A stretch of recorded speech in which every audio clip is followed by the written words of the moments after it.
Years in the NFL, watching from the bench. Also live, you are looking at snow-swept Lambeau Field in Green Bay, where the Packers play host to the Tampa Bay Buccaneers in blizzard conditions that bring back memories of the Ice Bowl and other winter classics in Green Bay. The freezing weather is so fierce that the players waited in the tunnels until just the last minute to come out and begin practicing. And still live, you are now looking at perfect weather conditions. The Superdome in New Orleans, where it's the Saints against the Los Angeles Rams, who enjoy a 2-game lead in the NFC East and are close to clinching a playoff berth. In this one, there is a new face on the sidelines as Wade Phillips, Bun's son, makes his debut as head coach of the Saints. Later today, the Washington Redskins battle the San Francisco 49ers in a matchup between two teams that have represented the NFC in the last 4 Super Bowls. I'll be reporting live throughout today from RFK Stadium, and I'll also have a behind-the-scenes story on the life of a referee in the National Football League. Last week, we told you who the 5 playoff teams from the NFC are going to be. And today, we'll give you the 5 playoff teams from the other conference. 6 Volkswagens. It's not a car, it's a Volkswagen. Seiko and your authorized Seiko dealer. Man invented time, Seiko perfected it. And by Xerox antifreeze and coolant. Don't face winter without it. And now, here's Brent Musburger. Good afternoon, everybody. Welcome to the NFL Today. And, Jimmy, we've got some illustrious company with us today. The great former running back, James Brown of the Cleveland Browns, and Dick Vermeil. What a pleasure it is not to say, hey, Dick, are you going to become the next football coach at Notre Dame? They never talk to me, and you know that's the truth. Right. His wife said over my dead body. Speaking of Notre Dame, I want to involve all 3 of you in what has become a controversy regarding yesterday's rout by Miami over the Irish. Did Jimmy Johnson and the Hurricanes run up the score? This is in the 4th quarter, 44-7, 6 minutes to go. Second-string quarterback zips one to Andre Brown, and the Canes have got another one against Jerry Faust. Now it's 51-7. Here comes the punt rush. It is blocked, recovered by Bill Hawkins for a touchdown. Interestingly enough, only 10 Miami players were on the field when that occurred. I guess that shows you how bad they played against Coach Johnson yesterday. But Jimmy Brown, what about it? Did he unnecessarily run up the score yesterday on Faust and the Irish? My attitude, Brent, is don't regulate my intensity, especially if I'm on the second team. In other words, I think the only time a football player should relax is when the season is over, period. Dick Vermeil, you were a coach. What about that situation? I agree with Jim. If you have your second unit in there and they're playing, they've got to play like winners, and they did this. Plus, the other thing you can't evaluate is how down are the players being beaten badly. Now, mentally, are they just giving up at that time? You know, You guys forget one thing. This coach says, I beat Oklahoma, and yet they got me behind him. I'll show them how good I am today. Well, he did that. I never felt so sorry for a coach in my life as I did for Faust with time running out down at the Orange Bowl. But let's turn our attention to this afternoon. Irv Cross is now live in RFK Stadium. Irv, what's the weather down there for the Washington-San Francisco game? Brent, right now is 46 degrees and misty. You know, the field's in great shape. It's been covered all week long, so it won't be a factor as far as weather is concerned. But, you know, the big story in Washington, though, is whether or not this Redskin team is healthy. On Friday, a story was released that Art Monk, their great wide receiver, wouldn't play because he had the flu. He didn't practice Friday. He didn't practice Saturday. But their trainer, Bubba Tyrer, said it was only a 24-hour thing. So he will play today. How much and how effective he'll be, we don't know. The good news for the Redskins, however, though, is that their all-pro tackle, Joe Jacoby, will be back in the lineup after being out for a few weeks with a knee injury. Now, the big guy is going to have a lot of pressure on him today because he's facing a great defensive line in the San Francisco 49ers.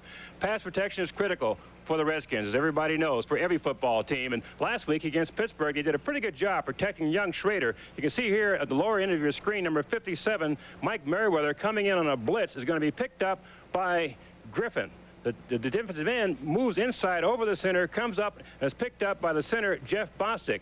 Now watch this play as it develops, as the offensive line seals everything off here. There's Griffin's block, giving Schrader the time he needs to get the ball away. It's a touchdown pass to Clinton Didier. Great execution by the Redskins. But they're going to be under a lot of pressure today, Brent, because they're going to be facing 2 great defensive linemen. Joe Jacoby at left tackle will be facing Dwayne Board, who's by far, I think, the best defensive lineman the 49ers have on first and second down situations. On third and long situations, Fred Dean will come in off the bench, who's a great pass rusher par excellence. Everybody talks about the quarterbacking. Everybody talks about pass protection. But I'll tell you, today, the pressure's going to be on Joe Jacoby. Brent? All right, Irv. And, of course, the Redskins need a victory today to remain one game off the pace in the NFC East. Now, in the meantime, if the Giants get past Cleveland, they will move back into a first-place tie with Dallas in that hot race. Now, when the Giants celebrated Thanksgiving 3 days ago, most of the players kept at least one eye fixed on the Cowboys game against St. Louis. A lot of the Giants assembled here at the home of defensive end George Martin. Now, being tied for first place this late in the year is a rarity for the Giants. Sharing Thanksgiving dinner at the Martin household is not, however. It's become a tradition for Lawrence Taylor and friends. Every year we have the guys over, particularly those that don't have family in the area. And it's just been mushrooming over the years to what you see now. Although the game they watched that day featured the Cowboys and St. Louis Cardinals, there was no doubt as to who the Giants were rooting for, the Cardinals. What team do you want to win? Giants. All right. Oh, he just grew up the right way. I won't raise my son to grow up to be Cowboys. All right, we're going to come back. We'll be talking to Jimmy Brown and also Walter Payton of the Chicago Bears, and we'll have that in just a moment. At Seiko, great technology inspires great design. Steel rods and gleaming hinges for a supple bracelet watch. Gold tone on gray tone for the definitive strap watch. A second hand on her elegant dress watch. Water resistant too, very today. One diamond and a rich two-tone setting, very tonight. Man invented time. Seiko perfected it. Boston, you have 2 more minutes for your choice. We still need a linebacker. What does the computer say? It says check the master file back at the office. Office? The office. Atlanta, stand by. Okay, we need a linebacker. If your business's future depends on information and records, a Hayes modem would help it run smarter. Computer says Honnesvega, unless Boston gets... Boston, what's the delay? Office, Commissioner. Boston selects Ortega. Orphis. Hey. A real sleeper. Hey, no! Say yes to the future with Hayes. I bought the Volkswagen Golf for its German-engineered handling and performance. That's funny. I bought the Golf for its durability. I don't believe this. We bought the Golf for its space. Are they crazy? We bought the Golf for its price. Golf. It's not a car. It's a Volkswagen. I bought a Golf and I'm not even in the commercial. A performance story from Phillips 66. Subject, the environment. The fragile, the beautiful, the irreplaceable. How do we help ensure they'll remain part of our environment? Example, this water treatment system made with a Phillips plastic that helps keep our rivers clean, clear, and alive. Phillips Petroleum. You'll find performance in everything we do. Perhaps the worst blizzard in Green Bay in the last 25 years. You can see they are sweeping off the field now, trying to give the Packers and the Buccaneers just a little room in which to rehearse prior to the game. And, of course, there are the fans in Lambeau Field huddling in against the cold. They're familiar with that. Meanwhile, at the other end of the spectrum, the unbeaten Bears, they got a big one down in red-hot Miami tomorrow night, and they're the talk of the football world this season. And a short time ago, I talked to Walter Payton in Chicago, and I asked Walter how he feels now that he shares the media attention with some of the younger Bear stars. Probably made it a lot easier for me, because now you don't have the media blitzing you and asking you the same old questions over and over about how do you do it for so long. Now they got a lot of more personalities to deal with, and it's fun to see them try to tame the refrigerator or deal with Jim McMahon or either Steve McMichaels. Now, the refrigerator, how do you look at him? Is he a legitimate force in the backfield, or has he become kind of the clown prince of the Chicago Bears as we watch him score? Well, we wouldn't refer to him as the clown prince. He's an added factor to our offense. We get down to the goal line, and then what they do is defenses start to shift. So if they shift to his side, obviously we go the other way. If they don't shift to his side, we give him the ball. And it makes the defense wonder, how are we going to stop a guy of this size? Because as you've seen, he can not only run the ball in, but he can dive over the top, if you call that going over the top. Can you go unbeaten? At this point, going undefeated, well, we're just thinking about winning this one, and we feel that we can win this one.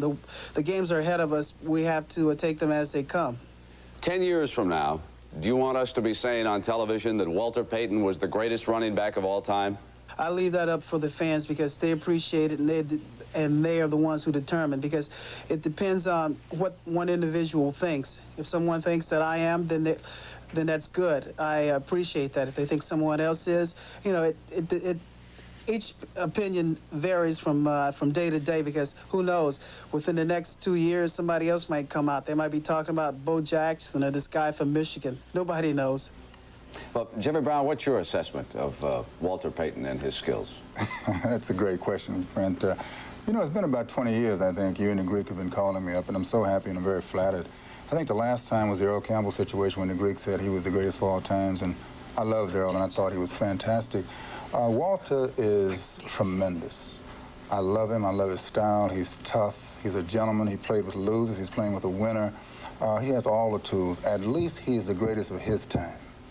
In other words, you think that it's unfair to compare different generations of athletes. You think that in your time, you were the standout, there's no doubt about it, but it's impossible to compare you against who Walter Payton is going against now. Yeah, there's no doubt about it. I think it's a disservice to guys like O.J. and Gale Sears. You know, Walter might even have a question about the Bears because most of the running backs use Sears as their model. So, and then Dickerson is the greatest, you know, in the league right now, so it gets complicated. We all have attributes, and I think we should take it out of the hands of the writers and even you, Brent, and leave it up to the players. We don't have to be the best of all time. You know, I always defended you until now. I mean, I think that Walter Payton has passed over the barrier because the one thing you had great durability, and I think he now has equaled you in that category. Well, there's probably no doubt about it. The man is durable. He only missed one game. I didn't miss any. I didn't miss a practice. But how do you compare that, you know? Yeah, you're right. But if you want to do one thing, Brent, I'm not playing today, but you still have me here. So maybe it isn't quite clear yet. All right, and we will continue with the NFL Today on CBS in just a moment. Big fella, you got something there. I'm going to give you a choice. A fabulous dinner with me or $1 million. Of course, this isn't just my generosity. It's part of Canada Dry's $1 million sweepstakes. I adore Canada Dry ginger ale. It's deliciously less sweet. And who wants to be sweet anyway? So have a Canada Dry ginger ale while you're mulling over this momentous decision. Me or $1 million. For details, see the Canada Dry Joan Collins sweepstakes display in supermarkets. Most people know you can only buy a Curtis Mathis at a Curtis Mathis Home Entertainment Center. They know delivery and installation are included, and there's a 4-year limited warranty on every product. But what people don't know is just how long a Curtis Mathis really lasts. Oh, well, time to get another Curtis Mathis. Yep. For products that last year after year after year, this year, make it a Curtis Mathis Christmas. American-made fashion, it matters to me. Made in the USA. The fact is, it really matters to me. Now everything that says American-made style and quality says it proudly. Made in the USA. Ask for the Made in the USA label because it does matter to all of us. You better believe it matters to me. Made in the USA.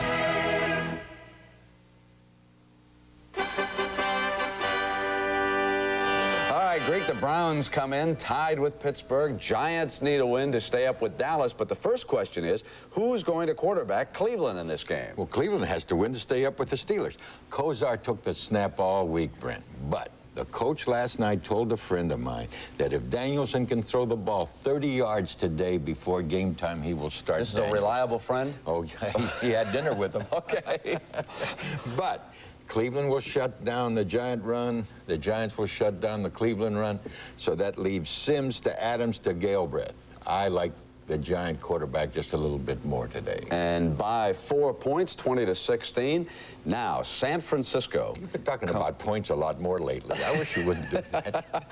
San Francisco comes into Washington to play the Redskins. Now, you know what I think about the Redskins at home. I think they're lethal on that field. Yeah, do you remember when Washington was 11-point favorite over them in that playoff game? And now who's talking about points? Yeah, okay. Anyway, the 49ers will attack the right corner. And Washington will attack San Francisco's left corner. But you know what? Monk has been sick all week. I think that Clark, Rice, and Solomon are a little bit too much for Washington, Brent. Although the kids like playing with Schrader, by the way. I'm talking about the Washington Redskins. They go all out for this guy. And their special teams have been super. I like the 49ers. Oh, do you ever? 24-17. Now, Monday night. They're going to win it. Jimmy, everybody's talking about this game in the Orange Bowl. The Dolphins and the Bears. Can the Bears stay unbeaten? What do you think about this? I'll tell you one thing. It's only 2-1 that the Bears don't go unbeaten now. I mean, every game makes it closer and closer. This is a game that everybody's talking about defense and everything, you know. Now, the Miami's vulnerable to a run, so Peyton will have a big day. But you know what? The Bears are vulnerable. Remember that thing that you used to say, downtown to Charlie Brown? Right. Well, this one is going to be to Duper downtown, and Duper will make at least 2. This is going to be a real high-scoring game. And you like in the final analysis? Well, just the Bears by a touch. Right. Now, let's take a look and see if you've got any gifts today. Any underdogs that you like? There's one. Yeah. Denver to upset Pittsburgh, but you like the next 3 big. Philadelphia, New England, and, of course, the Raiders. Now, the best of the rest, well, the Rams, Green Bay, and Cincinnati, and a couple other games on the schedule this afternoon. San Diego over Buffalo and Seattle to win. And Jimmy, you promised me that this week you'd give me the teams that are going to be in the AFC playoffs. Could we do it next week? No, now. But Pittsburgh and Cleveland are playing today. I'll tell you one thing, you've got to give it to Pittsburgh in the Central Division only because of today's game. Because Pittsburgh is favored over Denver and Cleveland is an underdog to the Giants. But there are 5 teams that can finish with 11-5. Pittsburgh, the Jets, Miami, Denver, New England, and one other team, the Raiders. Yeah, and the Raiders will definitely be a... Thank you very much. And we will continue with the NFL Today on CBS in just a moment. I can't... To some, this is boring. To others, it's exciting.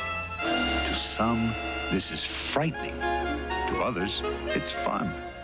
To some, this is tiring. To others, it's challenging. To some, owning a German road car that can perform like this is an unattainable dream. To others, it's a Volkswagen Jetta. Jetta.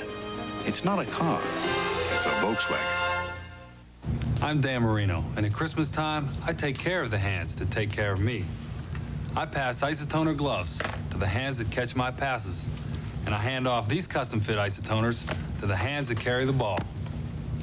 And of course, I never forget to take care of my blockers, because how can I throw a pass when I'm laying on my back? This Christmas, give isotoner gloves by Aris, and take care of the hands that take care of you. A tradition of holiday values continues with the Christmas gifts and toys catalog from True Value hardware stores. You'll find this Skill cordless screwdriver for just $19.99, including a charging stand. Or give the versatile Master Mechanic 2-piece locking plier set only $11.99. For a home hobbyist, choose the Black & Decker 2-speed jigsaw, just $24.99. Or this Weller soldering iron kit for only $7.99 from participating True Value hardware stores and home centers.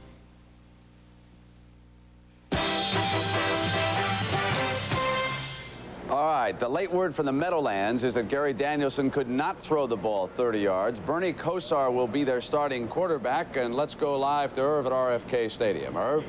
Brent, you know, the last time the 49ers played here in the NFC Championship game 2 years ago, 2 controversial penalties late in the game may have cost San Francisco a trip to another Super Bowl. At least that's what the 49ers and their fans believe.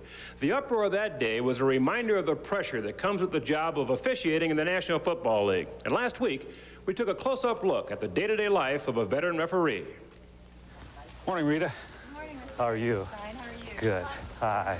Richard Morris Jorgensen works 2 full-time jobs. Morning, Ida. Morning, Hi, Colleen. When he wears pinstripes, he's president of the Commercial Bank of Champaign, Illinois. But when he puts on zebra stripes, he's an NFL referee. 3 fouls on the defense. Personal foul, defense, accepted. Holding, defense, decline. Offsides, defense, decline. Half the distance, first down. Holding against offense 63. Right. Accepted. For NFL referees, the game goes on long after the final gun. Oh, is that the 3 coming at once? Right. Okay, John, you go first. That's a holding. Is that yours? Okay, ICT, illegal contact. Illegal contact, and that's at 8:30. And against Detroit's number? I didn't get a number. Oh, boy. No number. And which one did they accept? Every recorded call is discussed, then transcribed to Jorgensen's official game report for the league office. There, Jorgensen's report provides a framework for the most comprehensive analysis in sports. I don't think any professional sport trains and or evaluates their men anywhere near the way the people in the National Football League trains its officials.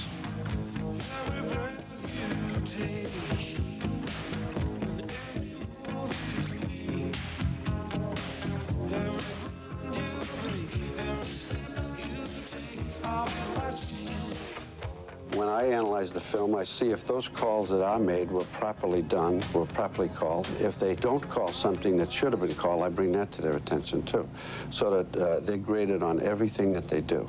On the next play, we have 3 fouls. Offside by the defensive linebacker. The following weekend, evaluations and game films are in Jorgensen's hands, and he and his crew will work late Saturday night, analyzing their previous week's performance.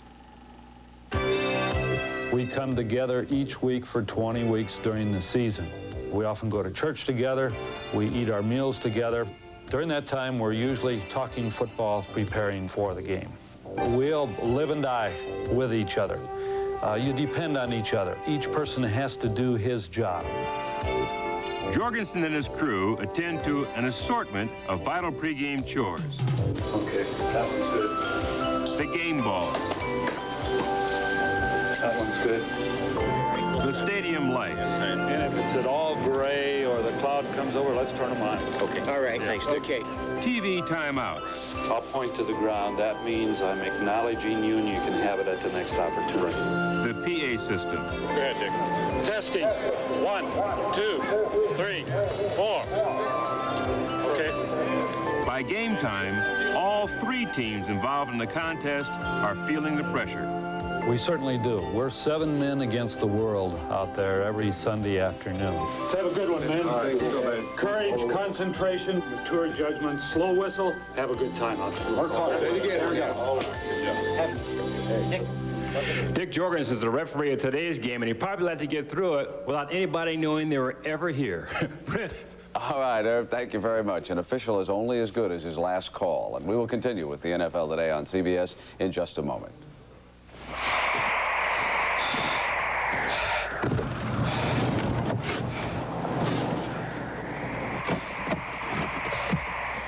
Last fall, I did myself a big favor. I winterized with premium Zerex antifreeze. Just a 50-50 mix of Zerex and water. Protects against freeze-ups down to 34 below. Zerex. Don't face winter without it. From Conoco. Seiko turns black into brilliance with an alarm in an elegant dress watch. The track bracelet watch, linked with gold tone, ultra thin, ultra rich. Gleaming border lines for the dual display watch. And the sleek, bold look of the first analog quartz chronograph, now in titanium. Man invented time. Seiko perfected it.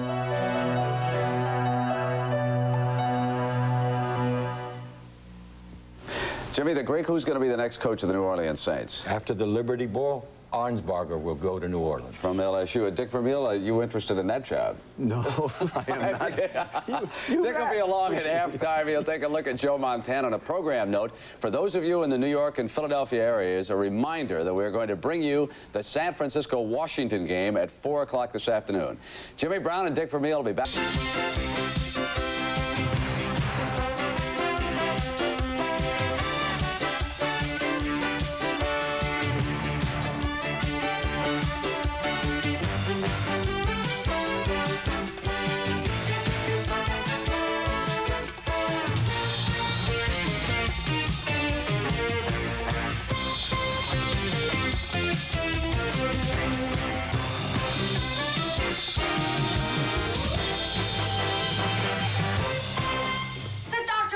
Tonight, Jessica's behind bars in the midst of a riot.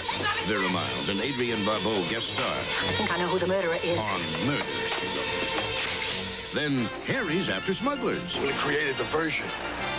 Don't worry, we're in a cove. Sounds play tricks on you. But his surefire plan backfires on Crazy Like a Fox. And on Trapper John, a nurse returns to work in a wheelchair. I'm gonna walk again. It's just wishful thinking. All tonight. This is CBS. Toro announces the dawn of a new era in snow throwers. The new Toro CCR 2000, with a curved rotor designed to handle big snow, even wet snow. Built to bite deep into drifts and put snow wherever you want it. Built to throw snow like no other snow thrower, up to 30 feet. The new Toro CCR 2000. It's the dawn of a new era in snow. Available at Bremer's Home and Garden, New Haven, and Henderson Reed Company, Fort Wayne. Some rootworm insecticides only suppress cutworm. Suppress. S-U-P.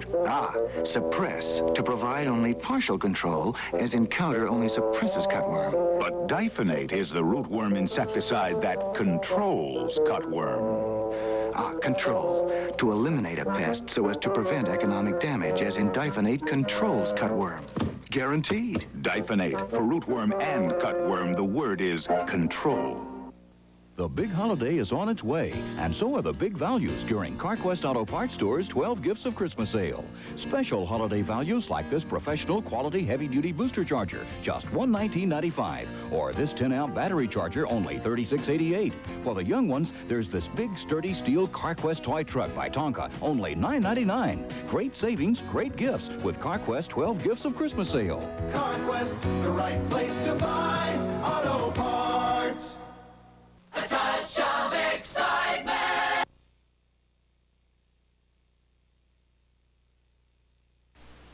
Effective today, I've resigned as the head football coach and general manager of the New Orleans Saints. Last Monday, Bum Phillips' 5-year association with the New Orleans Saints came to a close. He had always been one of the NFL's most colorful figures, dating back to his days as head coach of the Houston Oilers.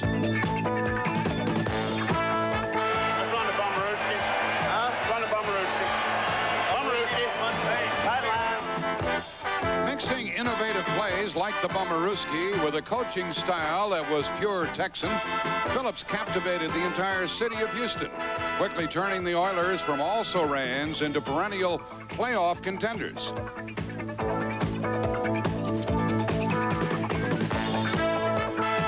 Unfortunately, Bum could not do the same in New Orleans. The Saints never finished over 500 in Phillips' 5 years here, and he left a frustrated man. The one thing he is happy about is that the head coaching job remains in the family. Bum's son, Wade, takes over, but he'll have his hands full with the explosive Rams. Last week, Ron Brown returned 2 kickoffs for touchdowns. Eric Dickerson rushed for 150 yards. Today from New Orleans, it's the first-place Rams trying to spoil the coaching debut of Wade Phillips.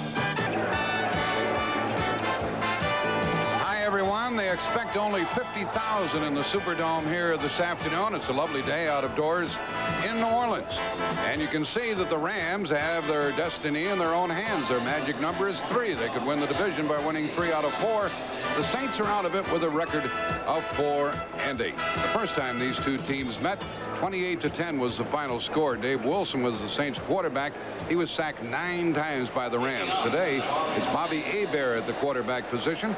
We'll see what happens. And Hank Stram, what does happen when you change coaches in midstream as the Saints have done? Jack, I'm going to tell you, I think they're going to have 2 coin tosses here this afternoon. One to determine who's going to kick or receive, and the other one to determine how the Saints are going to play. I've been involved in several of these situations when I was coaching Kansas City. And the teams that we played against were always very, very emotionally involved in the game, but they were not able to sustain that emotion. I think the question this afternoon is going to be, how long can the emotional New Orleans Saints sustain that emotion this afternoon? There is Wade Phillips. He is the new head coach of the New Orleans Saints and will be for the final 4 games of the year. What will happen after that? Why, nobody knows, but you seem to think the chances are slim for him to continue on. There's John Robinson. He's never lost to New Orleans. He was in a good mood last night. He really thinks that his team is playing very, very well and perking right along. There's Morton Anderson. He will kick it off, and we may get an explosive start to this game as Ron Brown is back to receive it, and back with him is Charles White. He became the third player in NFL history to return 2 kickoffs for a touchdown in one game. And away we go. And it heads for Brown on the goal line. This will be 100 yards if he goes all the way, but he doesn't. What a big hit. And that'll help New Orleans with a sensational stop at the 16-yard line by the New Orleans Brett Maxey, a defensive back. Here's the lineup for the Rams. Dieter Brock back at the controls. Eric Dickerson, the running back. The up back, the U back is Tony Hunter, also known as the tight end. Henry Ullard and Ron Brown are the wide receivers. Since Dennis Harrer came back, he had been injured. This offensive line has been perking. Herb Pankey, Kent Hill, Doug Smith, Dennis Harrer, Jackie Slater, and David Hill. And we'll see Hill lined up in the backfield a few times today. And he is on a wing right now. From the 16, Hill comes in motion. Mr. Dickerson. He got 3, maybe 4. And the tackler was Bruce Clark, the left end, along with Jim Wilkes. The middle man there of the front 3 is the 300-pounder Tony Elliott. And the linebackers, Ricky Jackson, a favorite here in New Orleans. Glenn Redd, the rookie from Southern Cal, Jack Del Rio, and James Haynes, the other linebacker. Dave Waymer and Johnny Poe are on the corners. Frank Watlett and Terry Hogue are the safety men for the Saints. It is 2nd down and 8. Split backs. You see David Hill lined up in the backfield as he was last week. And that is short of a first down as the ball was caught and held on to by Brown. It'll be 3rd down, Hank. Jack, you know, the Rams basically are a one-back formation set team, meaning that Eric Dickerson is usually back there about 7 or 8 yards, and they feature him from a running standpoint a great deal. To start this game, they started with a split backfield, meaning that there's 2 running backs, one of whom is David Hill, their fine tight end, number 81. It is 3rd down and 4. And Barry Redden's in the backfield, blocking. And Brock is taken down at the 22. Wrestled down by Frank Warren.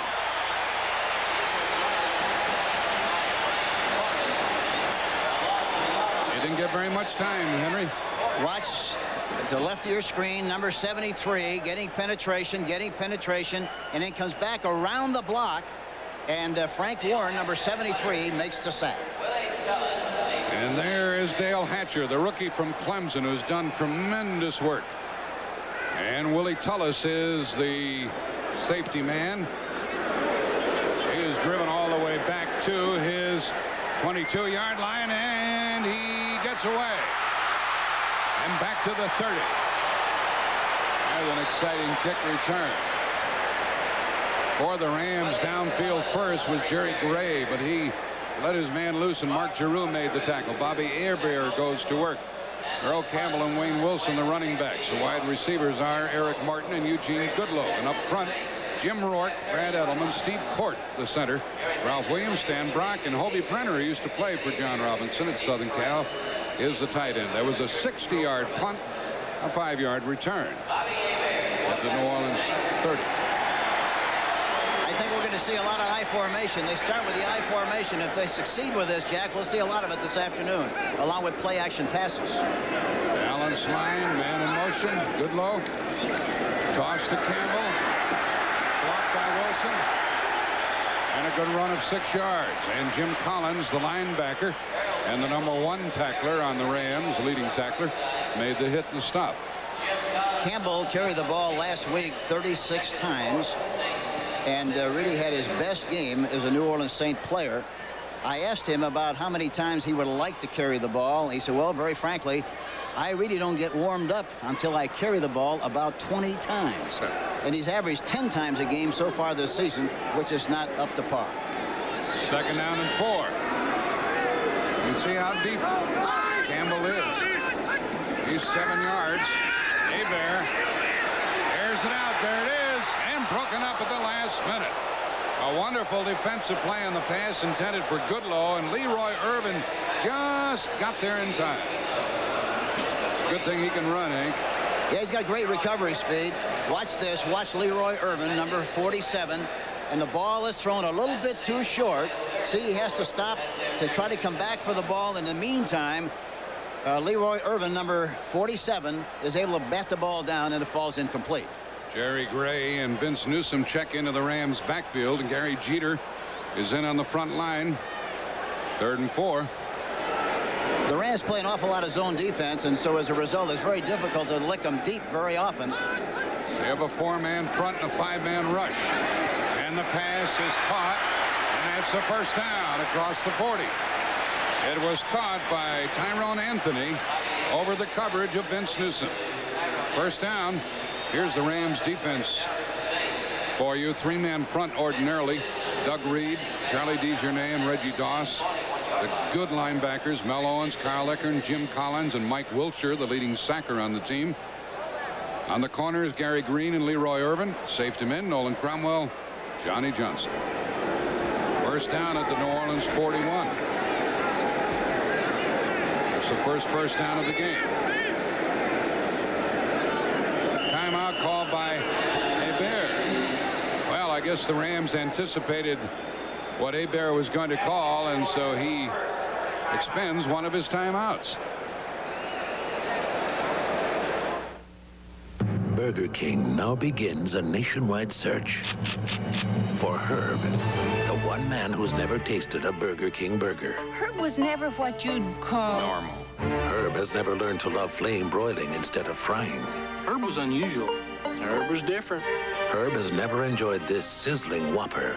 Pull yourself together. Herb, wherever you are, start asking yourself, aren't you hungry for Burger King, Herb?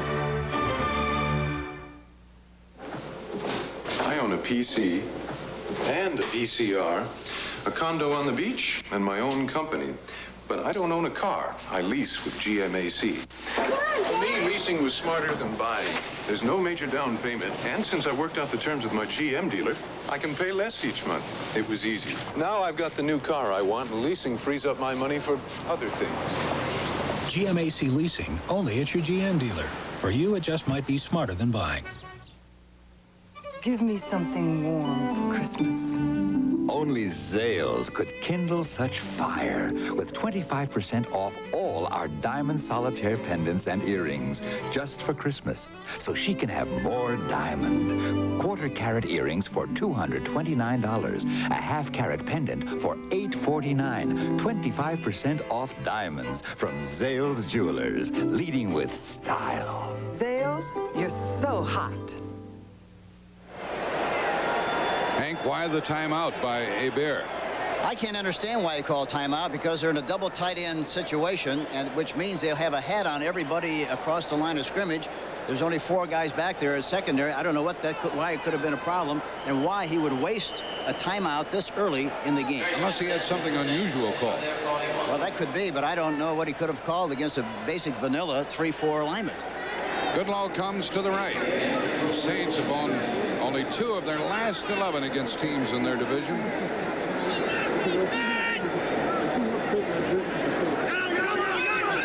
Motion by Tice, the other tight end, and a toss to Campbell. And a first down run. He came across midfield. Boy, got good blocking from Wilson and others. And Johnny Johnson made the stop. Just a simple pitch. Tice, number 82, is in motion to the right side. Gets a good block on the linebacker. Campbell is so good at cutting back, and look what he did to the defensive back. He bounced right off of him and kept going for a big gain and a first down. Great running on the part of Earl Campbell. And on first down, 2 tight ends, both to the left side. Tice in motion now. Here comes Campbell to the other side. And he is down after about a 3-yard run to the Ram 46. You know, talking to Wade Phillips at practice yesterday and the day before, one thing was very obvious, that he was going to, you know, most people think when a a coaching change is made, that you're going to add a lot of things. The smart coaches in this situation reduce the number of things they want to do to make sure they don't make mistakes and overburden the offensive team. That's exactly what they've done. They said, let's take a look at what we do best, and let's get a lot of repetitions from that formation. That's why they're using the I formation this early, and they'll stay with it as long as they continue to have success. You notice that Wade wasn't chewing tobacco. He doesn't chew. Did he call timeout again? He did. Yes, he did. Bobby Hebert, well, you must think this is a day when you get extra timeouts. He calls his second timeout. And it was 2nd down and 7 coming up, and why he would do that, I don't know. Well, the only other thing that could be a possibility, Jack, is that they're signaling the plays from the sideline, and he doesn't. He's got a new coordinator calling the plays from the sideline, and there could be a little bit of confusion from that standpoint. Maybe that's the reason. And what it points out more than anything, of course, is that it isn't that easy. That's right. You're exactly right. Particularly with those signals from the sideline. They work long and hard to coordinate. And they try so hard to deceive the opposition by a great variety of signals that sometimes they fool themselves. There's the Saints mascot. This stadium seats 72,000. They have about 50,000. Paul McFadden has a field goal, and the Eagles lead Minnesota by the score of 3-0 in the first quarter. And Cincinnati goes out in front. Kennebrew a touchdown. They lead Houston 7-0 in the first quarter. We'll have quite a few scores of other games to pass along to you. Yeah, this place is in disarray down here, Henry. There's a sign down below, by the way, that says, Hank Stram, come on down. You're the new head coach. I didn't know my mother was here. She missed. Oh, it's her birthday, by the way. That's right. My mother's birthday, number 84 today. Well, there are a lot of these signs. Here's another. Come back, Hank. So I want to wish my mother a happy birthday. What's her name? Happy 84. Nellie. Happy anniversary, Mom. Or happy birthday, Mom. 84. Who'd say they're going to coach the Saints? That used to be a big saying down here. That's died out. Who'd say they're going to beat the Saints? But here we have 2nd and 7, and we get back to work in the first quarter. No score. Wilson is the up back. He's a devastating blocker.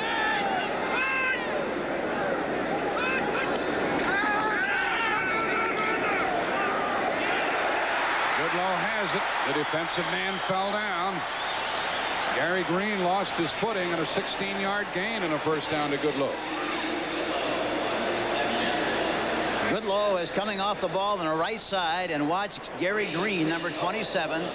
He's got outside leverage, meaning that he's playing on the outside of the receiver. He's got his knees turned to the inside, which makes it impossible for him to cover an outside pattern. He tries to recover, slips and falls, and Goodlow makes the catch and a first down. At the 28 of Los Angeles, and this is a pretty good drive now for the Saints. Tice in motion, and a give to Wilson, a fake toss, and a give to the fullback. And he works very hard and gets about 2.5 yards. And pretty good timing on that play, wasn't it? Yes, it was. It was a fake pitch to Campbell, and then they gave it to Wayne Wilson, number 30. But they played it very well, especially Mel Owens, number 58, the linebacker on the inside, on the outside. And Charlie DeJournay, who is the nose guard. So it's 2nd down coming up, 2nd and 7. In the first quarter, we have 10 minutes left to play, and there is no score.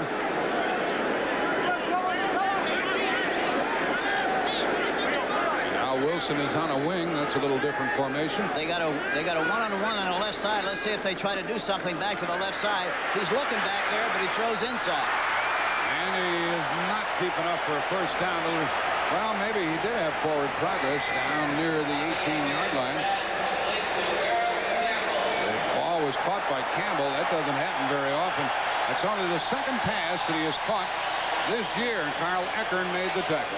It's a yard short of a first down. They had a triple wing formation, meaning they had 3 people on the right side of the tight end, including the tight end. Play action fake. They fake to Campbell, and he cruises on the inside. Watch, look inside. He cruises and stops in the middle area and makes the catch for a very close play to a first down. 3rd down and a half a yard. Motion by the 3rd tight end, and a first down run by Campbell. And the ball came loose, but it had been whistled dead. still belongs to the Saints. First down. Tackle Reggie Doss, Carl Eckert. Campbell running in very inspired fashion, isn't he?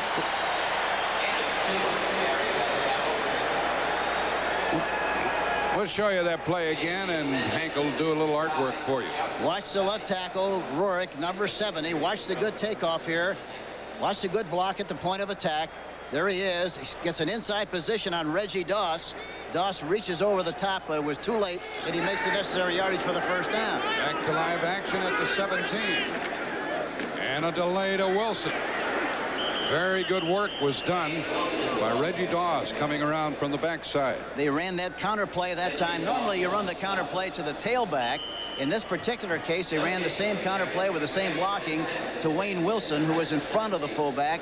Last week they ran it for a big touchdown, about 40-some yards. This time they tried again, and the Ram defense held very well. No gain on that play. Still 2nd and 10.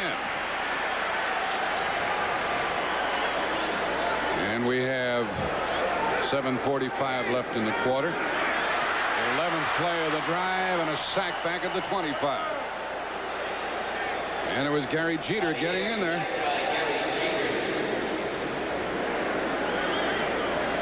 Gary Jeter, number 77, from the right of our screen here. Play action fake, but look at Jeter coming in around the outside and makes the sack on Bobby Hebert, number 3. And I asked Hebert, why do you wear number 3? He said, well, very frankly, I think a single-digit number makes me look a little taller. And he's 6'4" already. It's 3rd down and long, 3rd and 18.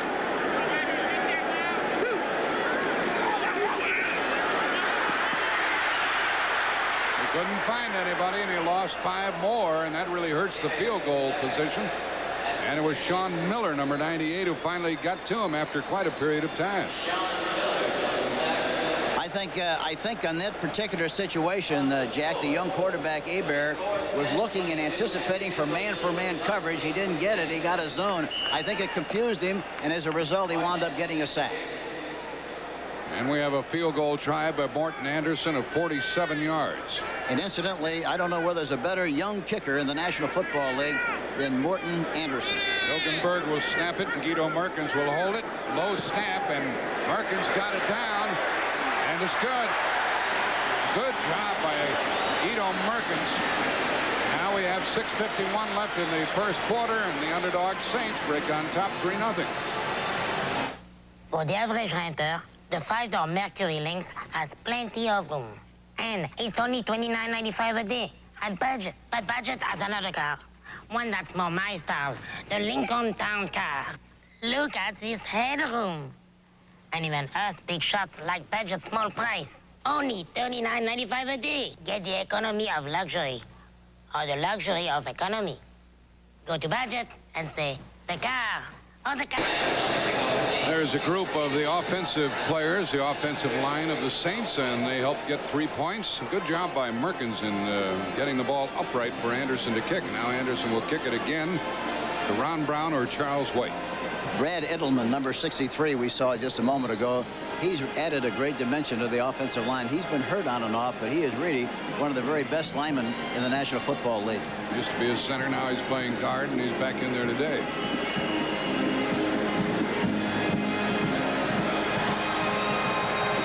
Mr. Brown from the 4.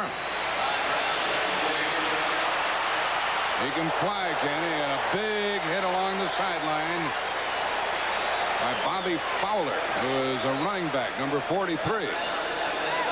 Coming up next today here on CBS, the 49ers against the Redskins at RFK Stadium. And Hank, everybody I talk to seems to agree that whoever loses this game will not be there for postseason play. It's the bye-bye Blues. They got to win this one, and one who doesn't, they're out. And Schrader has done a good job of picking up those Redskins. You'll have a tough test today. The ball is at the Rams 27.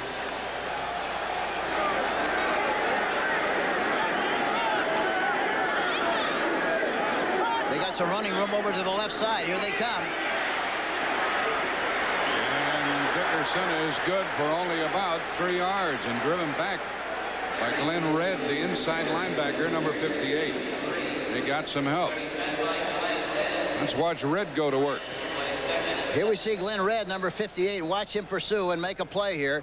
A pitch to the left side of the offensive formation. Red is going to his right. Watch him play off the block. Watch him play off the block of Pankey, and he gets right in there in good position and makes the tackle. A great play by Glenn Red.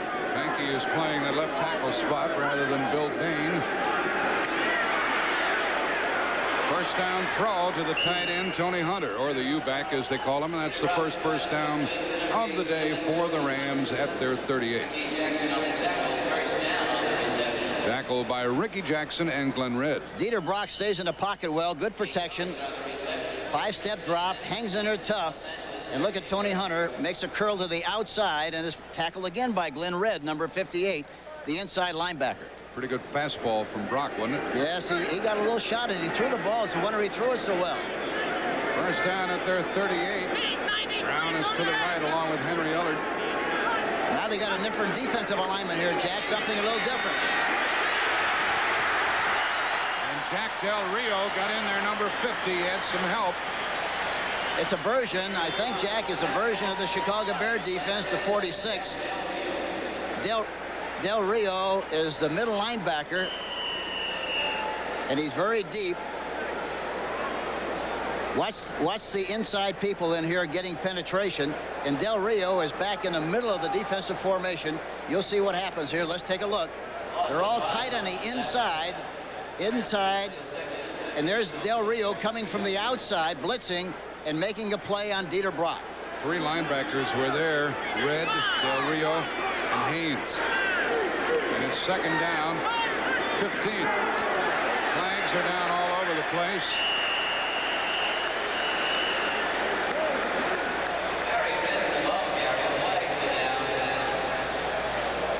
That's the first flag of the day. Jerry Seaman calls motion against Barry Redden. He started it all.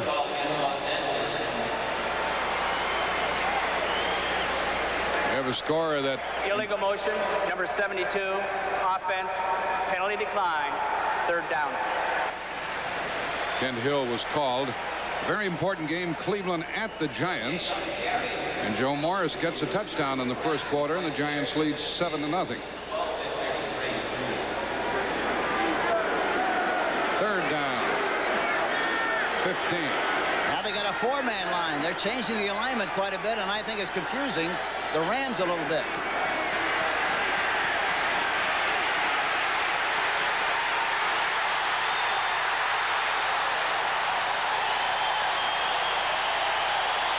First in there was James Geathers. Geathers, 97. What's shaking up the Rams here, Hank? Well, they normally see a 3-man line. Now they're seeing a 4-man line, 4 linemen. Here's Geathers right here at the right end position. The linebacker is right up in tight, Ricky Jackson, who normally is on the outside. And that's the problem they created. Now watch Geathers, number 97, shed the block of Pankey and comes back from the backside and puts a sack on Dieter Brock. And now here is the punt to Willie Tullis. And he is out near his 34-yard line. Well, these Saints had quite a bit of emotion going for them.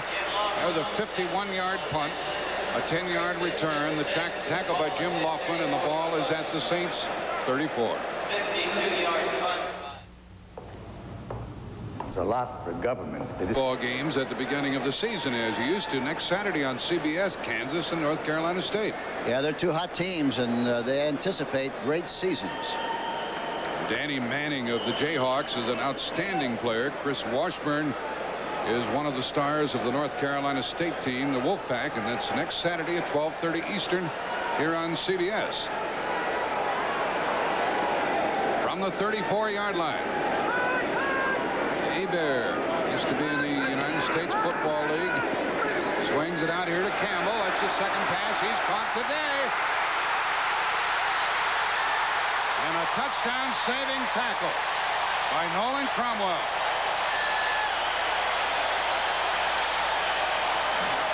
Here's a replay of that, a screen to Earl Campbell. They don't expect him to catch passes. They expect him to run. They're crossing him up a little bit.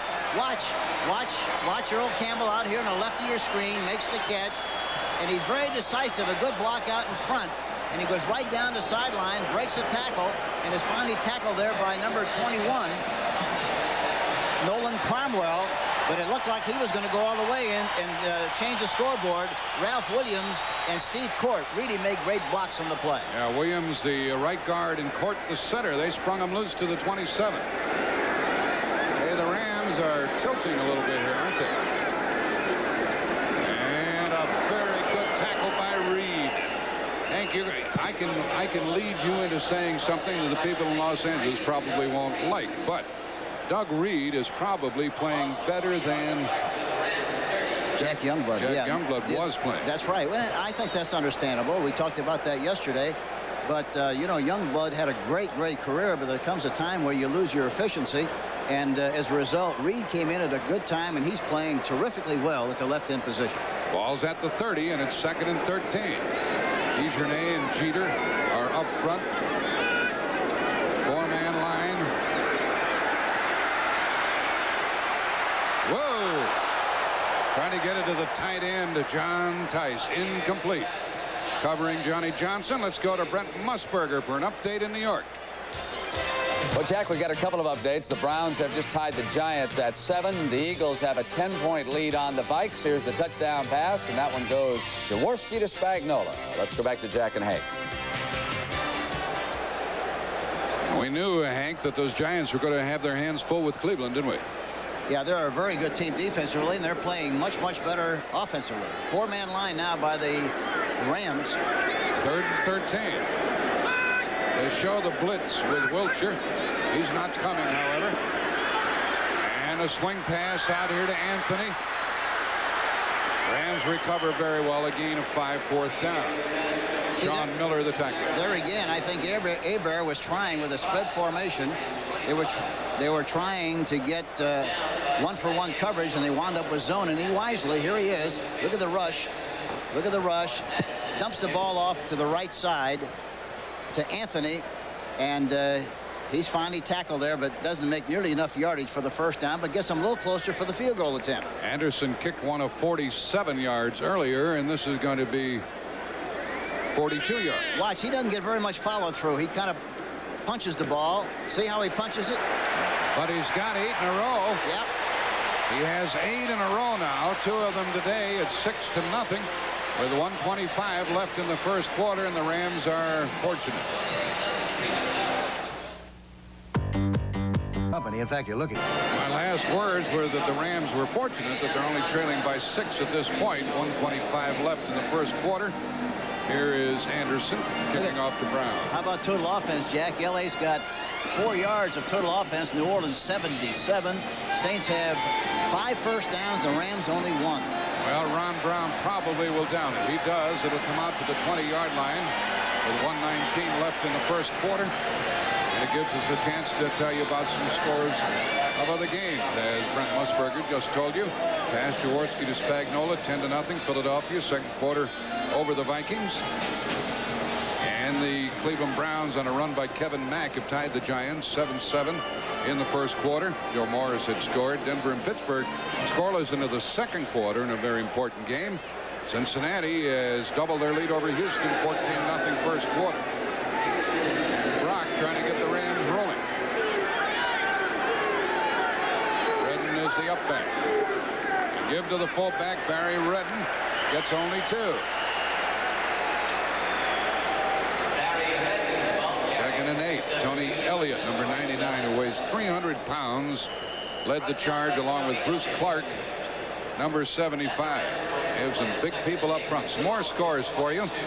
Scoreless second quarter, Tampa Bay and Green Bay. And New England and Indianapolis, 7-7 first quarter. An extremely important game for New England with Tony Eason playing quarterback. Second and 8. Redden out in front. And a first down run by Dickerson. He ran completely away from where Barry Redden was blocking. I think that's the great thing about the I formation, Jack. You're about 7 yards deep. You have a great opportunity to see what's happening. Here's a replay from ground level. And look at the key block has to be the block of the tight end, David Hill, number 81. Look at the block he gets on a linebacker, providing Eric Dickerson, number 29, with the opportunity to cut back, and that's what's so great about the I formation. To take advantage of teams that over pursue. Look at Dickerson came off the field. He hates this AstroTurf, doesn't he? Yeah, he doesn't like it very much. He said he feels like he's an old man when he walks onto the AstroTurf. And a whistle. And let's see what happened. It was not the 30-second clock. It was the end of the first quarter. That's what it was.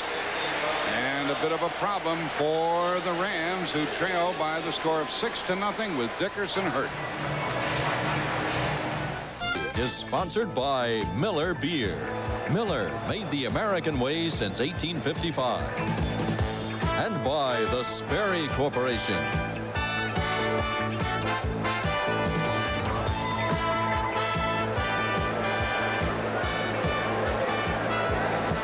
Eric Dickerson just carried for a first down to the 32. He's prancing around pretty well now.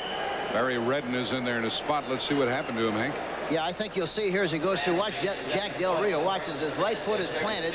Del Rio gets a shot at it, and I think that's what created the momentary sting to that right ankle. First down with Redden in there at the 32.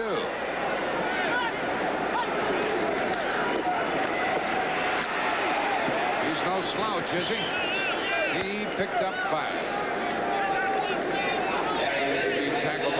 Jackson, number 57. I know you're a big admirer of Ricky Jackson, aren't you? Yeah, he is. He's really a great player, a dominant player. I don't think he plays nearly as well when there's a tight end on his side as he does when he's on the free end. Watch David Hill, number 81. Look at him. He skates with him and gets him out of the play. And finally, Ricky comes back from the backside and makes the tackle. But not until after he makes a nice gain in the play of about 6 yards. Dickerson's back in there. 2nd and 5, actually. A delay to Dickerson, first down.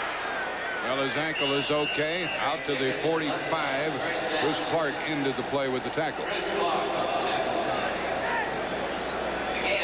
Yeah, they say he might have a slight sprain, but certainly didn't look like he had any kind of a problem running on that last play, which was a counter play. And I think, Jack, the way the defense of the New Orleans Saints is playing, they're reacting and pursuing extremely well. I think some kind of misdirection or in a reverse somewhere as they get better field position could be very appropriate because they're chasing very well. Close-up look at Dieter Brock.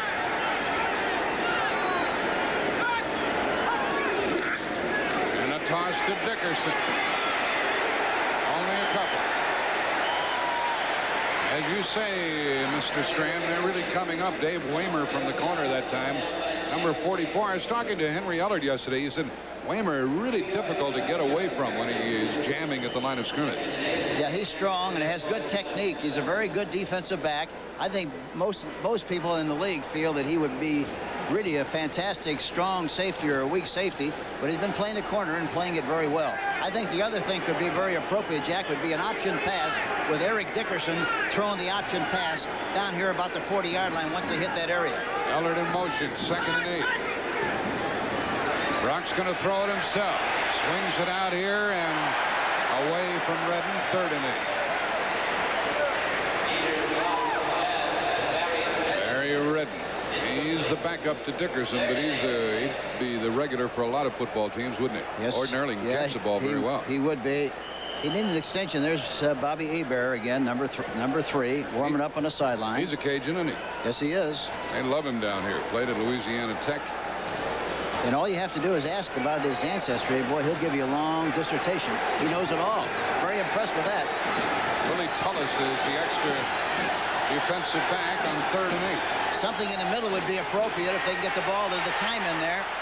Ellard can't get loose. That was Waymer running with him. A little bit of bumping, but no flags. Terry Hogue was also helping on the inside. Yeah, it looked like the middle was wide open, Jack. They were in a double zone, meaning that the 2 defensive backs who were deep are taking and playing a half of the field, which means the middle is wide open. He didn't look in the middle area, however. Tried to get the ball outside and was too long. Dale Hatcher tells me that when he was a rookie at Clemson, he kicked the ball and hit the gondola here at the top of the Superdome, but they've since raised it. It's impossible to do it now.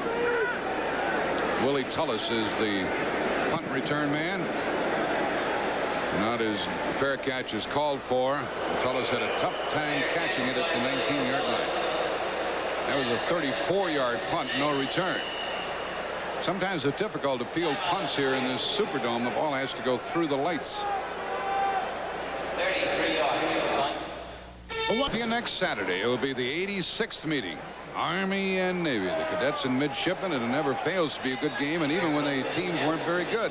But now they are good. In fact, the Air Force Academy, Army, and Navy have all played very well this year. You see it on CBS. And remember the great coaches, Earl Red Blake and Eddie Erlatz, who used to coach the Naval Academy. Big run by Campbell, about 8 yards. Nolan Cromwell had the tough job of tackling him. Campbell weighs 233. Here's a replay. Watch to the right of your screen. Look at Wilshire being blocked to the outside, a cutback to the inside by Campbell. And that's, again, as I mentioned earlier, the great thing about the I formation. It's great against teams that over-pursue. And when you have a great back like Earl Campbell, he sees it, got great eyes, and takes advantage of that over-pursuit. John Robinson said yesterday, I think they'll try to take it and ram it right at us. Either that or get very tricky. But it's quite basic. Here's Campbell. And let's see what kind of forward progress they give him. I would say it is going to be a first down. Carl Eckern made the tackle. Scores of other games. Cincinnati's having a good time. Esiason a pass to Brooks, 21-0 in the second quarter over Houston. And Cleveland goes ahead of the Giants. They like that score in the Dallas area. 14-7. Mack had a touchdown. Now Biner goes over from 2 yards out. And one more for you. Pittsburgh first to score. They lead Denver 3-0. Tough to beat at home are those Steelers. Al Davis has to have a big smile on his face. And there's Jackie Slater being worked on with some of his equipment. Meanwhile, it's third down and inches. Could be a quarterback sneak if it's only inches. Yeah, he's a big kid, and he gets the first down. Hebert doesn't look like it on the cameras here, but he is big. He's 6'4", 215. Dennis Harrison made the tackle. He reminds me an awful lot physically of the great quarterback we used to have at Notre Dame when I was there, George Izzo. George was big and strong and was built the same way. And Hebert, the first time I saw him the other day, Friday at practice, it reminded me immediately of George Izzo. He has a lot of weight in his leg as the ball is out to the 31. The Rams can't get rolling here, either offensively or defensively.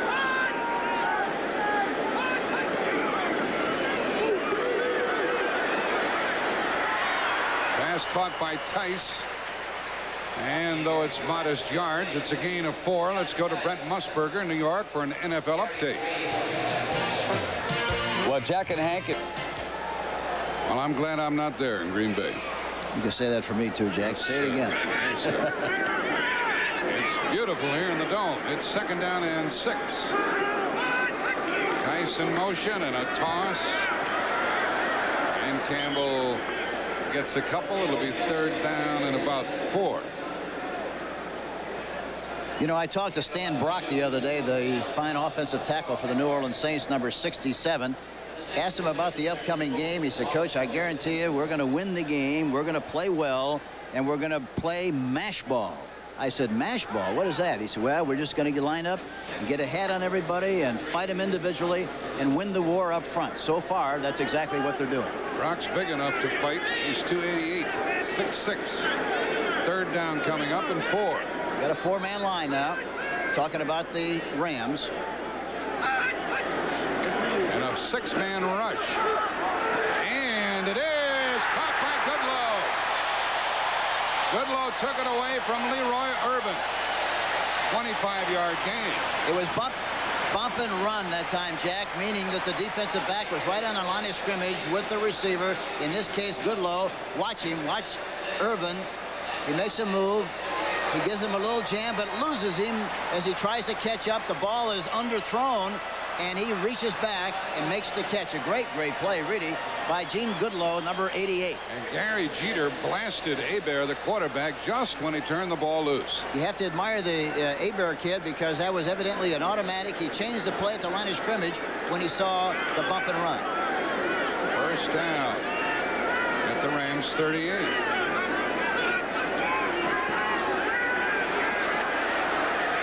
Sideline, and it is caught. And the play is still alive. And a first down catch by Goodlow. Now he stepped back out of bounds where? No, he did not. It's at the 20. 18-yard gain. Watch your right of your screen. Watch Goodlow come off the ball. Look at the big cushion by Gary Green, number 27. And now as he's backing up, he breaks out in front. The ball, he comes back for the ball a little bit. Green is very, very close to making a play. Gets there just a moment too late, and Goodlow makes the catch. And dropped the ball, got it. Cromwell came up and made the hit at the 20. First down. And the Rams already trailing 6-0. 8:09 left in the half.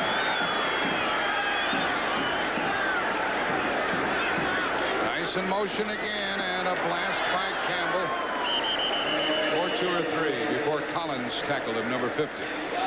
Wayne Wilson, number 30, got a good block leading the play. I think Eric Martin is the other wide receiver for the Rams when they use 2. They've been using the 2 tight ends. And they tell me that Martin is the number 2 receiver only because they don't have a number 1 receiver. Goodlow comes closest to it. Hebert wants a little quiet here. Second down and 8.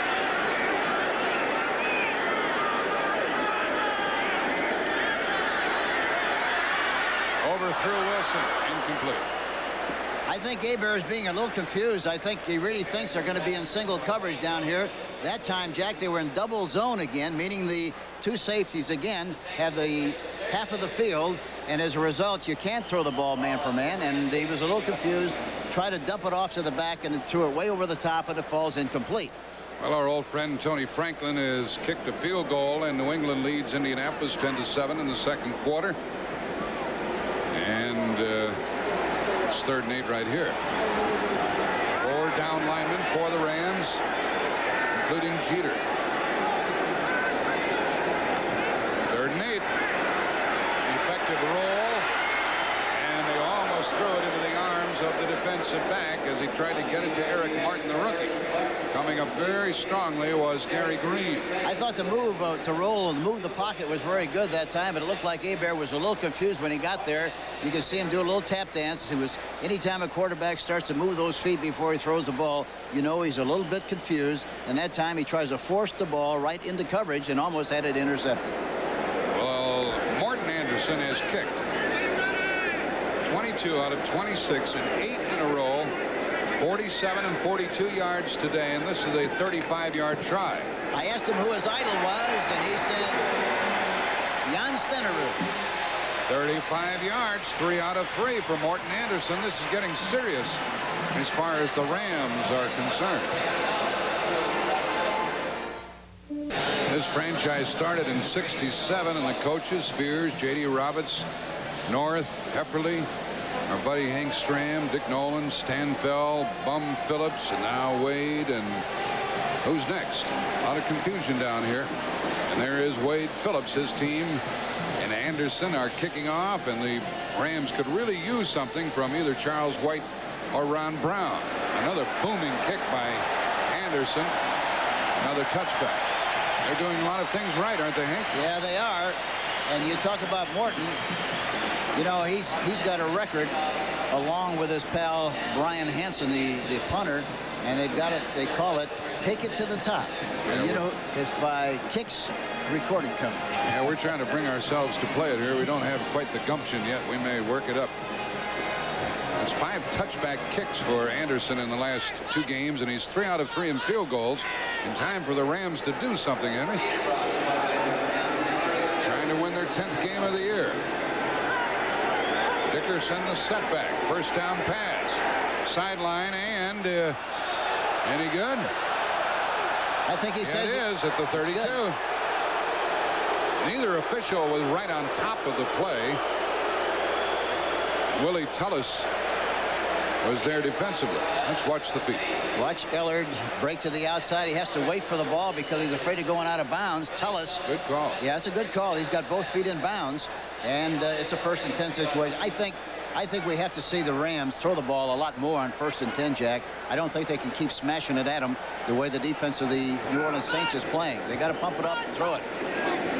Here comes Dickerson. What a big hole.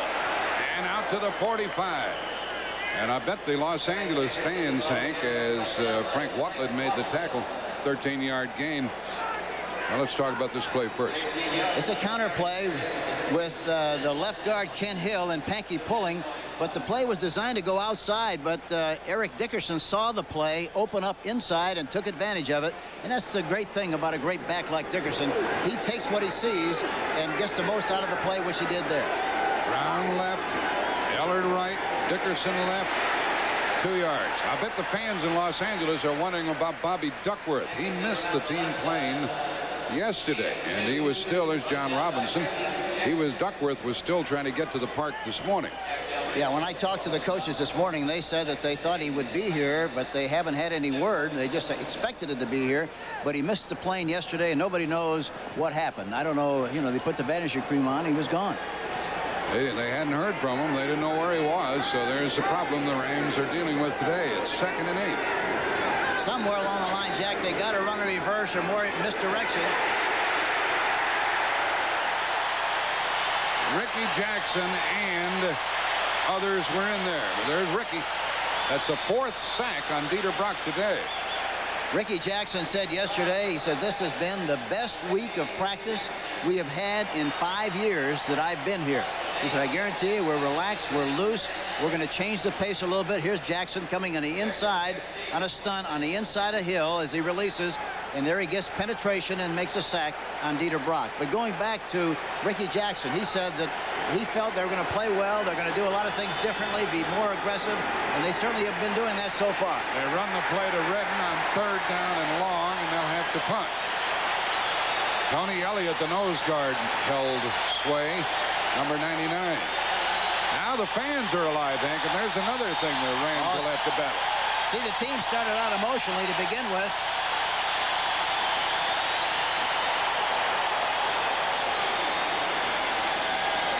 See, the team was very emotional. The fans were kind of suspect. They didn't know what to expect. Now they're in the game, and I think somewhere along the line here soon, the Rams have to take that emotion out of the game of the New Orleans Saints. Whether they can do that or not, I don't know. What a big punt by Hatcher. And Tullis will wisely let it go, but it's down by the Rams with terrific punt coverage. Frequently on a long punt like that, he outkicks the coverage, but Vince Newsom downed it after a 55-yard punt at the New Orleans 3-yard line. Maybe this will help the Rams. On June 8th, alongside linebacker Ricky Jackson. They love him here, Hank. Well, and justifiably so. He's played very, very well the 5 years he's been here and hasn't missed a down.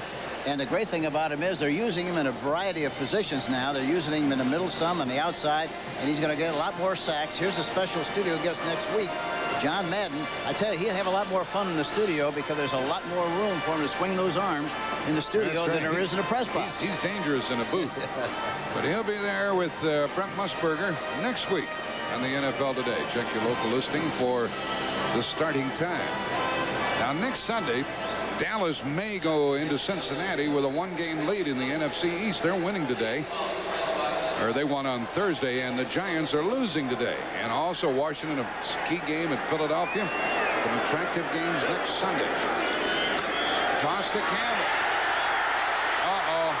They're going to call holding on Larry Hardy, the tight end, number 87. He is the reason why Campbell ran it out. Am I right, Jerry Seaman? Yeah, Hardy was in motion to the left side and got a half Nelson on the linebacker. Well, they didn't give us the number, but I saw the flag come down when Hardy bulldogged his man. Let's watch the replay and watch 87. There's 87 coming out. Number 87. He's got a vice on him on Irvin. 47, no question about that. Never touched him. Never put a hand on. Well, they only lose half the distance. And it's accepted, of course. And it's 1st down and 11. Oh, he dropped it. Leroy Irvin was covering Goodlow and just got his hand in there and knocked it out. The ball had been underthrown. I'm surprised that they would be in man-for-man coverage down in this area of the field, because you know if you get man-for-man coverage, you're going to try to throw the ball up on top. You normally don't have any help from the inside, and this play should have been a reception. Here's the isolation. Look at that. They just showed a replay of it up here on the board, and the fans thought there was interference. There's Hebert's reaction. He's demonstrative, isn't he? Yeah, he is. And you like to see that in the young quarterback. A lot of enthusiasm, a lot of animation. Second down and 11.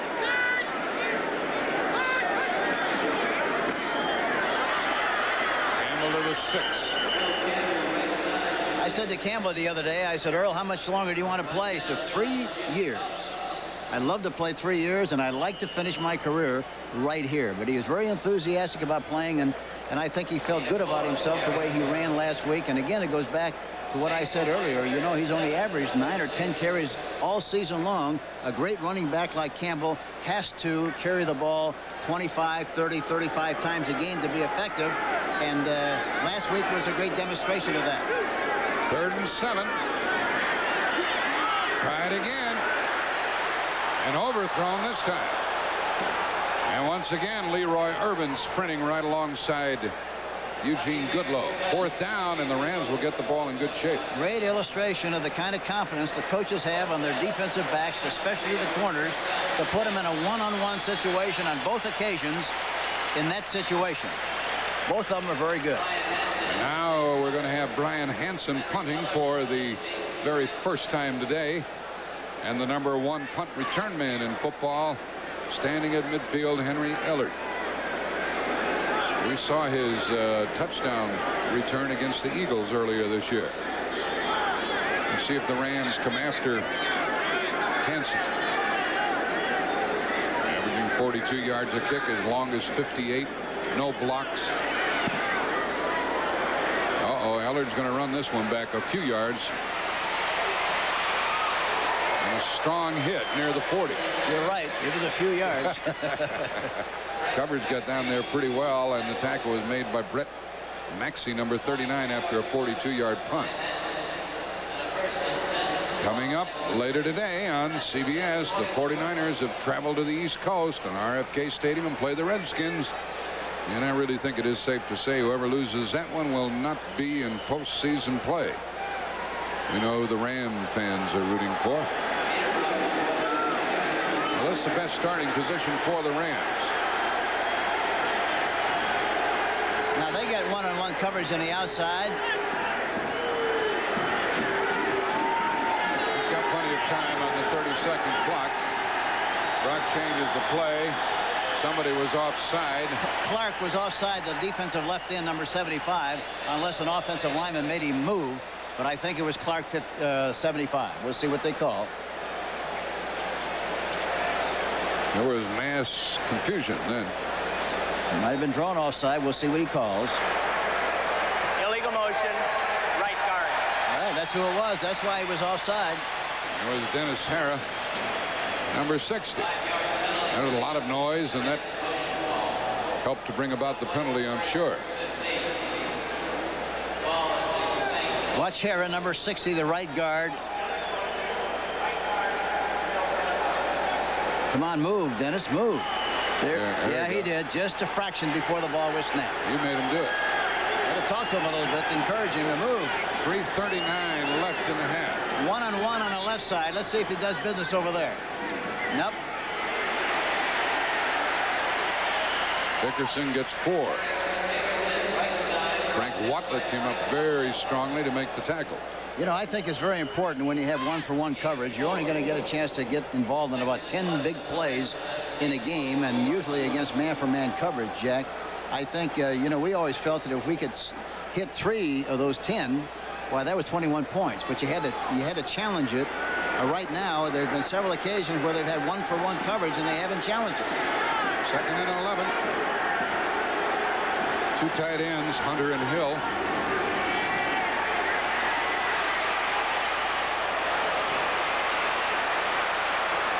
Saints recovered very well, and it brings about 3rd down and 4. Well, Ken Hill really got a great block on the outside, number 72, that enabled Eric Dickerson, number 29, to cut inside and make some yardage on the play. They had a screen forming to the right, and they threw the screen back to the left, and Waddle and Hogue, the safety men, were there. Yeah, that disturbed Reed a little bit. They had a double screen, and as you mentioned, Jack, they fake one way and throw the screen the other. The score here is 9-0. We have 2:25 left in the half. On third down, the Rams are 0 for 4 trying to make a first down. 4 defensive linemen in the game.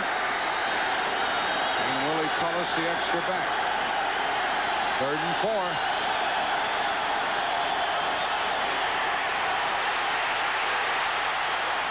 4. Good strong arm. And a good strong run and a first down to the 20-yard line. But Barry Redden who caught the ball. Bruce Clark the tackle, a 15-yard gain. Big play. Here we see the replay of it. Look at the stunning inside. But look at Brock. He hangs in there tough in the pocket and throws to the outside to Barry Redden. Makes the catch and a great block out front by Kent Hill. McDonald's new Rams should throw the ball a little bit more on 1st and 10. So far, they've had the ball on 10 times on 1st and 10. They've only passed it twice, and they've run 8 times. I think they have to change that ratio a little bit as they go along. First down at the 20 with 2 minutes left in the half. The Rams have been blanked. They might be a little close here, Jack, on the 20-yard line, but I guarantee you, if they pitch the ball to Dickerson and he throws an option pass, he'll throw a touchdown pass. I assure you, the way those people are coming up, he'll change the scoreboard. I don't know whether they have it in or not, but he's capable of throwing the ball, but that would be an excellent play. Rams, of course, want to cash in on this. They've been blanked. See, the last time we talked about Jackson, and Jackson, the last time was in the middle. He was a middle linebacker. So they're moving him around a little bit to take advantage of his ability. 2 tight ends and Dickerson running. Oh, what a good tackle. Looked like Ricky Jackson stuck his nose in there first and brought him to a halt, and then he got a couple. That's it. Saints defense has been pretty good most of the year, Henry, hasn't it? Yeah, they really have. They've done a lot of good things. They just haven't been able to generate anything offensively with any degree of consistency. And they've lost a lot of offensive linemen, have had a lot of injuries. And that's really been one of their big problems. 2nd down and 8.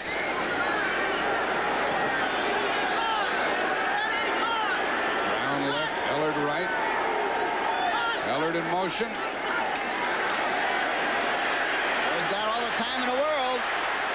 And it is incomplete. Tony Hunter had his hands on the ball, and Johnny Poe made him cough it up. Poe's number 25. He threw the ball a little bit behind Tony Hunter that time, number 87. Let's take a look at it here. Look at all the time he's got. They got 3 people rushing. They got 5 on 3. Got all the time in the world. Moves around a little bit. Throws the ball outside, but it's behind Hunter. Usually he makes those kind of catches, but he didn't on that occasion. It is 3rd and 8 with 1:09 left in the half. 5th defensive back, Willie Tullis. Big rush. Ball. Rams have it. Hunter down to the 10, and it may be a first down. I think they're going to say they downed the ball back here. No, they called it dead. Back upfield. Wade Phillips likes it. So that's the 5th sack on the quarterback, Dieter Brock. Frank Warren was the one who was on Brock.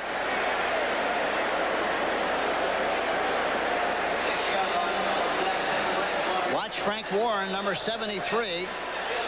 Look at the rush on the outside. Dieter Brock tries to get up the field, and there's a big mistake by Ricky Jackson. I think it was Jackson. He should have just fallen on the ball instead of trying to pick it up. They'd have had the ball right there had they just been satisfied to have possession of the ball rather than try to pick it up and make a big play. 41-yard try by Lansford. He hasn't missed on the road since the middle of September. 8 in a row on the road.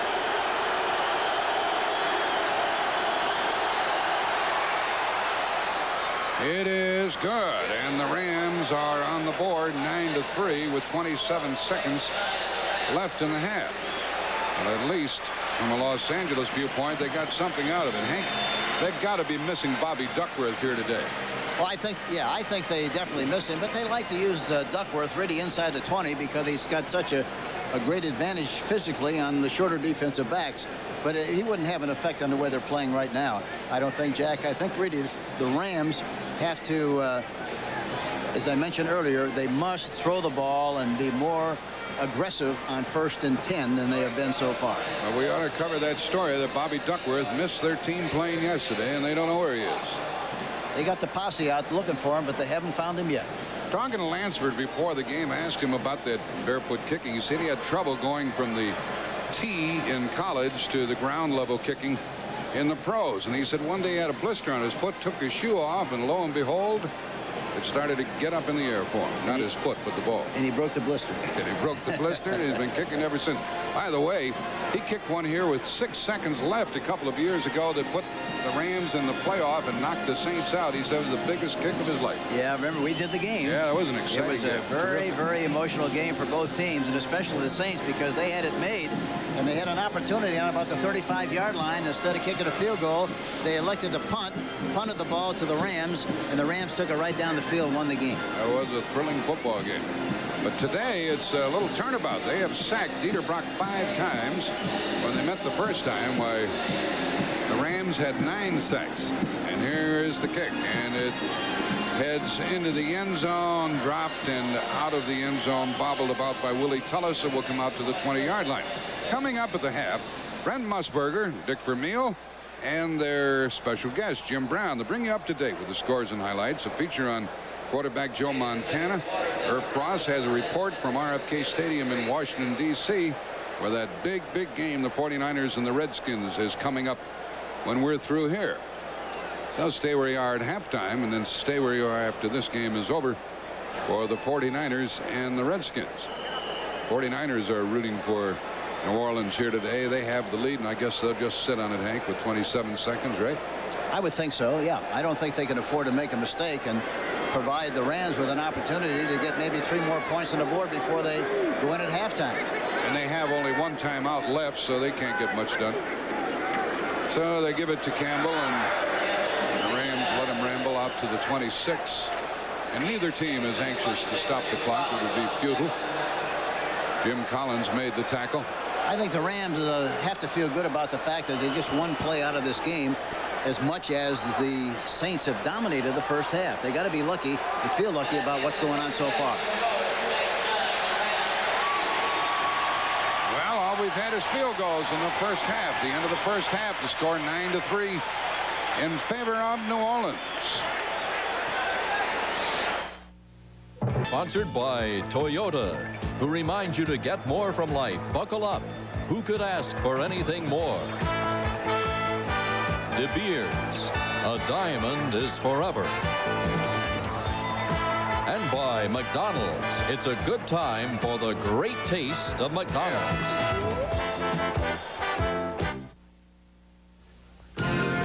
Yeah, welcome back to New York. Joining me, Jim Brown and Dick Vermeil. And Jim, what about the Los Angeles Rams? I'm really surprised that they're having trouble in this one so far.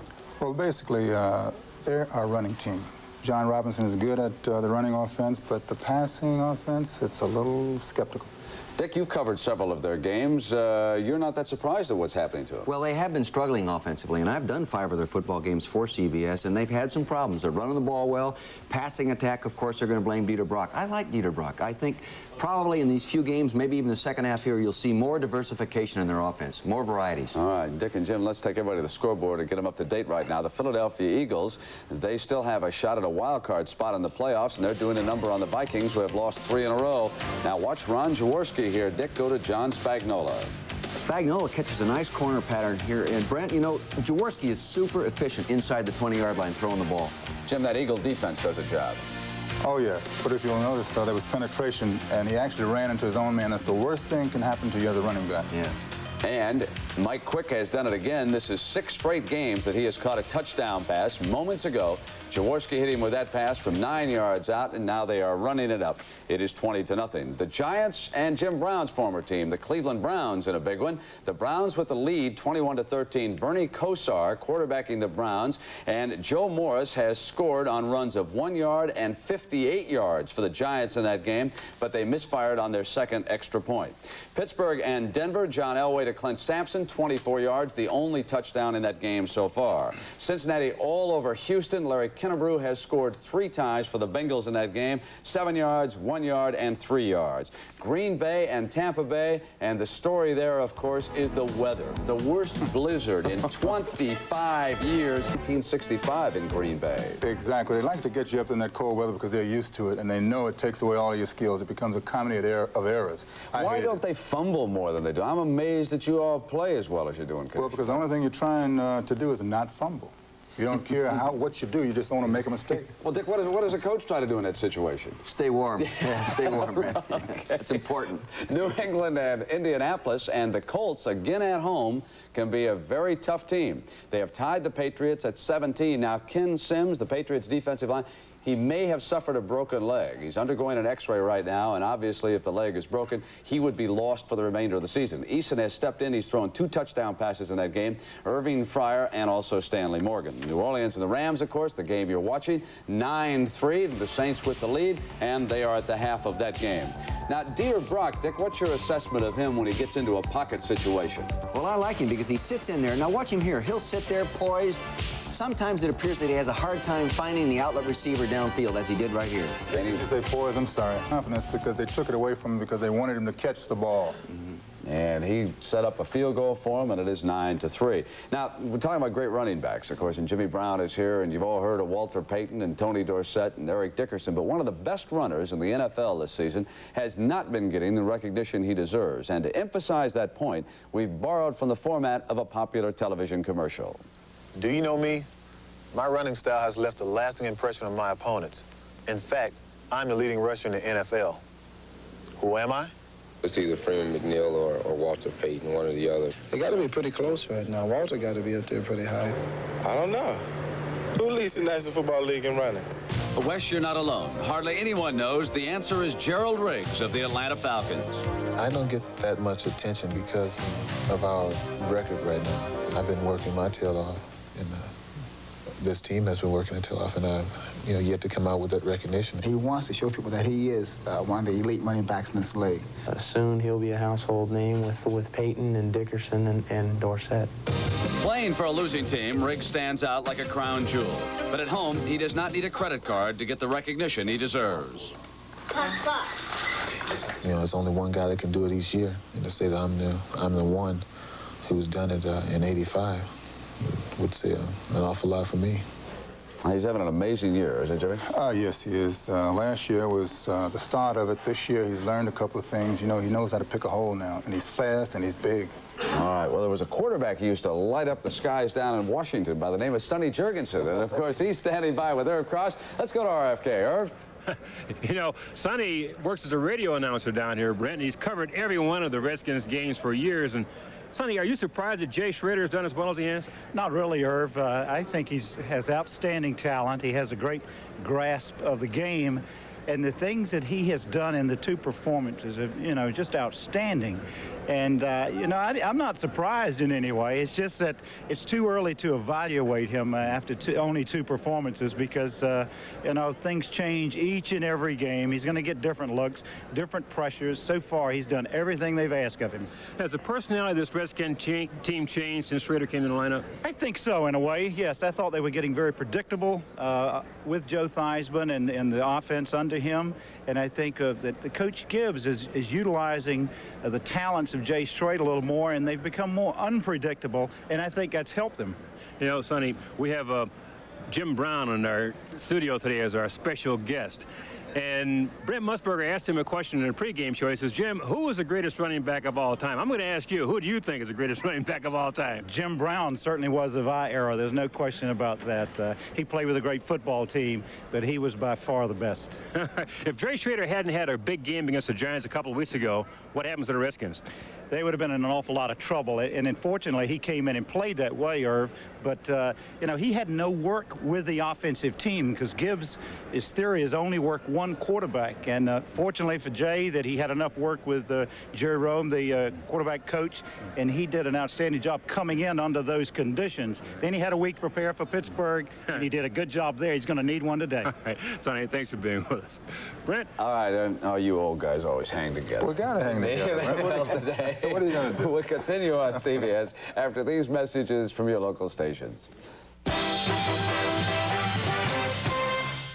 New York, you know, this has not been a happy season for all-pro quarterbacks named Joe. After a string of subpar performances earlier in the year, Joe Theismann of the Redskins, of course, suffered a broken leg 2 weeks ago, and at the age of 36, his career indeed may be over. Then there is Joe Montana. Now, he is the only other active quarterback in the NFC who has led his team to a Super Bowl victory, and he, too, is having a troubled year. And this week, we sent Dick Vermeil to San Francisco to find out why.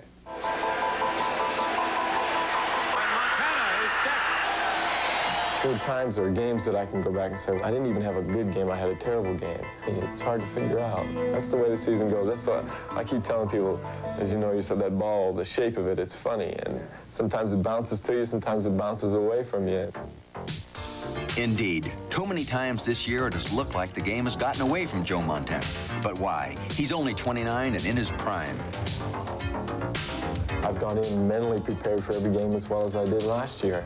It's tough to repeat after a year. Not repeat, but come back and repeat the same type of performance, I should say, as we did the year before. The quarterback is football's centerpiece. And when Joe's game is off, even slightly, it can disrupt all the 49ers. Being the Hall of Fame future player he is, it's just a fair year for him. Where has he dropped off, if he has dropped off? Well, Dick, it's just getting the ball down the field to our people. We're just not completing the ball, the 18 and 20-yard passes that we have in the past, and that's the one thing missing. Critics contend that Montana's mind hasn't been on football, that his new wife and baby have distracted him. I point to the birth of my first child, and I mean, they're saying, oh, it was all the distraction leading up to it. Well, anyone that has a kid knows that, hey, the distractions went after, when they're crying and the baby, when they change the diaper now, got to feed and all this. No, he hasn't been different. Well, yes, and a little bit. There might be a little bit more tension, a little more nerves. But other than that, around the house, he's usually the same. The tension grew out of rumors that Joe was taking drugs. Recently, he called a news conference to deny the accusations. I don't know how it all got started, but I haven't taken drugs, and it gets to be ridiculous. It's sad to think that people have to resort to something like that, not thinking about the effect that it has on myself, my family, and my life. Joe may be a two-time Super Bowl MVP, but he's still vulnerable. Perhaps the innuendo and the expectations have taken their toll. And yet against the best teams, he's had his best games.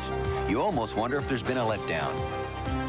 You know, when you're out there, you don't feel there's a letdown. Even if there might have been, it sure doesn't feel like it. I mean, you still feel that same intensity going on the field. But for Joe Montana, who has felt a different kind of heat this season, the competitive fire still burns. I think the main drive is that feeling of competition, knowing that you're being depended upon and you're depending on other people also, that really make it something special. Jimmy, I think you can relate to this. Are the pressures we put on the superstars too great? Do we demand too much of them? Very definitely, Brent. We think a superstar should do it every year, and it's impossible because it's 11 men. What did you find from Coach Walsh when you were confronted with him about Joe?